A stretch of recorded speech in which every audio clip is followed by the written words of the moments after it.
What's up, YouTube? In this video, I'm going to tell you about how bad my 2020 was, how I lost $392,000, and how my finger got amputated.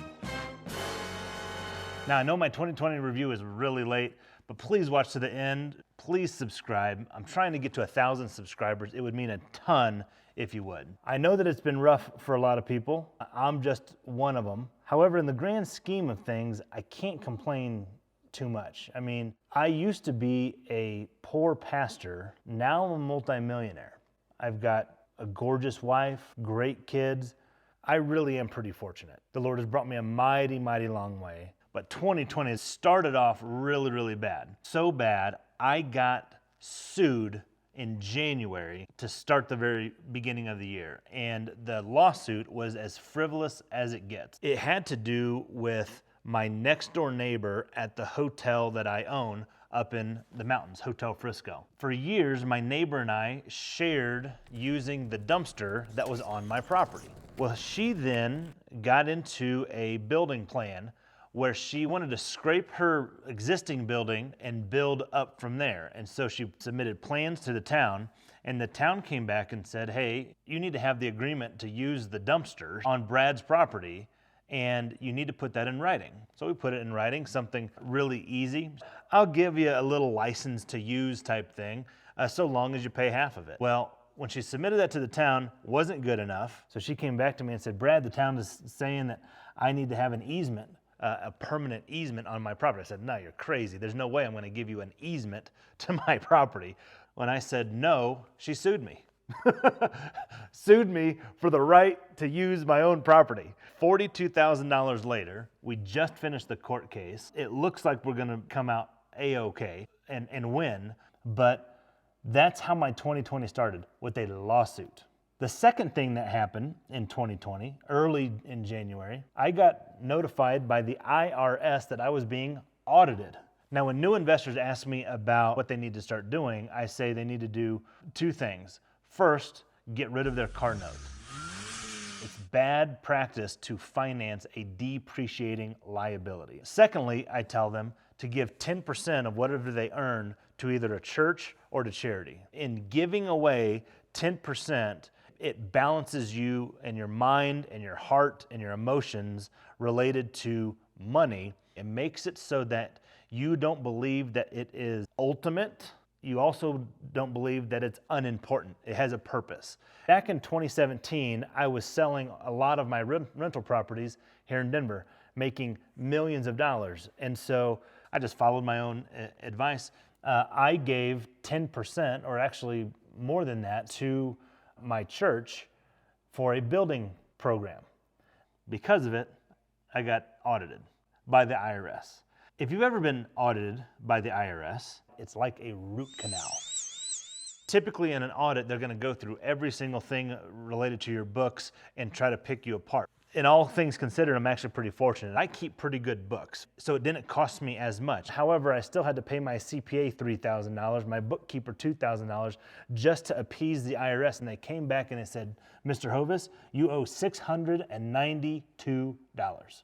Now, I just spent $5,000 for my CPA to respond to the IRS, for my bookkeeper to dig up all the information, and at the end of the day, the IRS said that I owe them $692. I mean, it's stupid. My CPA, though, made sure to tell me that books were actually accurate, that if we fought the IRS, we would win. However, it's gonna cost tens of thousands of dollars to defend myself against the IRS. So instead of hiring an attorney to fight this audit, I just paid the $692 that they said I owed. Lawsuit, audit, I'm getting pretty pissed off even thinking about these two things, but you know what would make me feel better? Is if you destroyed that like button. Pretend like by hitting that like button, 2020 disappears. Think about how bad my 2020 started. I get sued, served legal papers at my house, and I get a letter from the IRS telling me I am being audited. Then COVID hits. And I own a hotel in the mountains, and the people in Summit County freaked out. No more outside visitors. They shut down all of short-term lodging. Everything. That's hotels, that's VRBOs, it's Airbnbs, nobody. Of course, they gave the excuse that we're just trying to flatten the curve, right? That it's going to be a 14-day lockdown. 2 weeks turned into 30 days. That 30 days turned into eventually 3.5 months. My hotel and all short-term lodging was shut down for 3.5 months. You guessed it, that means zero income. Not only did I not get revenue for 3.5 months, but I also, for all those people who had booked before, all of those rooms that I had sold, had to give them their money back in cash. That shutdown cost me $200,000. That's brutal. I made a determination I was not going to lay off anybody to make it so that my employees did not lose their jobs. They kept showing up to work, doing their job, and we found small projects for them, spring cleaning or painting. We started doing anything we could to keep them employed and keep them working. So I'm really proud to say I never had any layoffs. Unfortunately, I had one of my managers happen to be let go, but that was a personal issue that I'm not going to get into. The fourth bad thing that happened to me in 2020 was a building project in my hotel to add staff housing so that my staff could live on site. Went way over budget, and I'll explain to you why. The city was very difficult. COVID made it more difficult. My contractor made it more difficult. Things started costing more than they should possibly ever cost. We kept getting issues with the town related to our design and going back and forth, so that increased my architect fees, my contractor fees, my electrician fees. But one of the worst things that happened was I had to pay $10,000 to tap into my own sewer line. If you don't know what a sewer tap is, you have your own line that you just tap into. The right to do that cost me $10,000. Crazy. I went way over. I got lazy. I didn't have a GM, trusted a contractor. I didn't pay attention to it, and it cost me over $70,000 above my budget. Now, those four things were just things that were really frustrating, stressful, and cost me some money. But this next one is actually life-changing for me. I wound up having my finger amputated in 2020. March, we're not even out of the first quarter. We were avoiding the shutdowns, going to different parts of the country, went down to Corpus Christi, Texas, and a golf cart incident wound up severing my finger. If you've been to Corpus Christi, they use golf carts going up and down the beach. And so we're playing on those and having a good time. And my wedding ring got caught on a bolt on this moving golf cart. Pow, snapped it right off.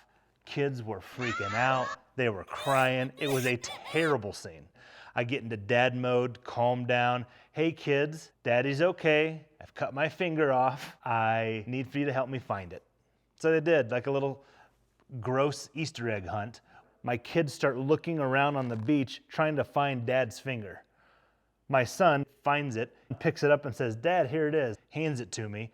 "Thanks, buddy. Now it's time to go to the hospital." We rush to the nearest hotel. They call an ambulance. I'm bleeding like a stuck pig.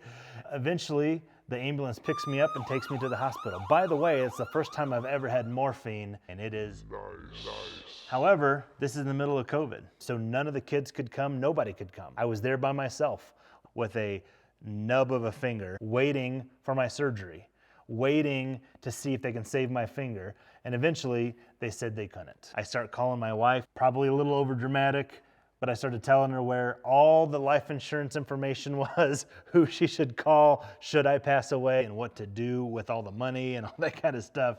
It was a scene that is seared in my memory forever. Also, to add salt to the wounds, not an uncommon event, but enough to mention for 2020, was that 3 of our houses had gotten broken into, copper stripped out of the house, and holes punched into walls and doors and everything else. Just some vandals looking for some fun in the middle of COVID. Now, the insurance company has been really great issuing a check. Our bank has not been so, giving us problems after problems after problems about getting this money so we can go and fix up these houses that just got broken into. Bad thing number 7, I gained weight. You know, they talk about the COVID-19 weighing an extra 19 pounds, more like the COVID-60 for me. Simply put, I'm a biscuit away from 300 pounds. I'm taking no responsibility for myself. It's all 2020's fault. Stress and quarantine and 2020 is the cause. I'm kidding, of course. Stress is legit. Like, trying to cope through this whole thing is difficult. And I know it's been difficult for a lot of people. It's been difficult for me. I'm just wanting to be really honest about that. I've gained tons of weight. Now I'm back on track, trying to get back to where I should be. As you watch this channel, maybe you'll see me slim down a little bit. And last but not least, 2020 rounded itself off with me getting COVID. To be honest with you, of all the bad things that happened to me, this was the most pleasant bad thing. Though it's never great to get COVID, I wish COVID upon no one. Frankly, it was kind of good for me. Yes, I was down for a couple of days. Yes, I didn't feel good. But it actually gave me some time to reflect, and I realized how much rest is important in my life. Now, 2020 threw just about everything in the kitchen sink at me. One of the worst years of my life. But no matter what 2020 threw my way, I'm still standing. I didn't lay anybody off. I didn't dip into my savings. I didn't have to sell anything. My personal budget is exactly the same. That's the power of cash flow. Didn't close any of my businesses. In fact, I launched my real estate investing school that teaches new investors how to become a real estate investor. And for the first time in my life, my business model that I've dreamed about for years is in effect, solid, ready to rock and roll. I've got the best team surrounding me that I've ever had. So our theme for this year is head down, work hard. We are ready to dominate, buy a lot of houses, do a lot of deals, help a lot of people. Despite what 2020 handed out to me, audit didn't get me, the lawsuit didn't get me, being shut down for 3.5 months didn't get me, a ridiculously over budget rehab project didn't get me. I'm still standing and I'm still fighting and I'm set up better now for the future. So my admonition to you is really simple. Despite how bad your year has been, keep fighting, don't give up. There is hope in the future, both in this world and the next. So let me know how good or bad your 2020 was in the comment section below. After all, misery loves company, right?